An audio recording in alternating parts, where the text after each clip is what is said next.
एक राजा था। उसने 10 खूंखार जंगली कुत्ते पाल रखे थे।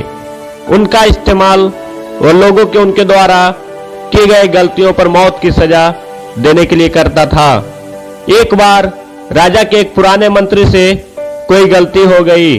अंततः क्रोधित होकर राजा ने उस मंत्री को शिकारी कुत्ते के सम्मुख फिकवाने का आदेश दे डाला। सजा देने से पहले मंत्री से उसका आखिरी इच्छा पूछा गया। मंत्री बोला, मुझे 10 दिनों की मोहल्लत चाहता हूं। राजा ने उस मंत्री को 10 दिनों का मोहल्लत दे दिया। 10 दिन बीत गए। 10 दिनों के बाद उस मंत्री को महाराज के दरवाजे में पेश किया गया और राजा के इशारे पाकर मंत्री को कुत्ते के आगे फेंक दिया गया। यह क्या हुआ?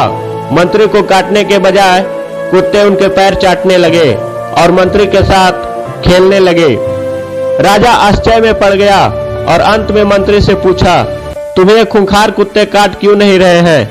मंत्री ने बड़ा निर्ममता पूर्वक जवाब दिया, राजा साहब, हम 10 दिनों में इस कुत्ते को नहलाए और कुत्ते को 10 दिन खाना खिलाए और हर तरह से उसका ध्यान दिया।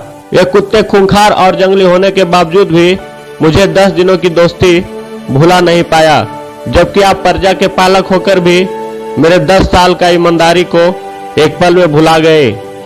राजा इस बात को सुनकर सब समझ गया और मंत्री को गले लगाकर माफी दे दिया। दोस्तों, इस कहानी से यही शिक्षा मिलती है कि आप गुस्से में किसी को उसके द्वारा की गई भलाई को भूल जाते हैं और उसे गलत समझ बैठते हैं। और कहानी से यही शिक्षा मिलती है कि 1000 अच्छाइयों की तुलना उसकी एक बुराई से नहीं की जा सकती। आज के लिए बस इतना।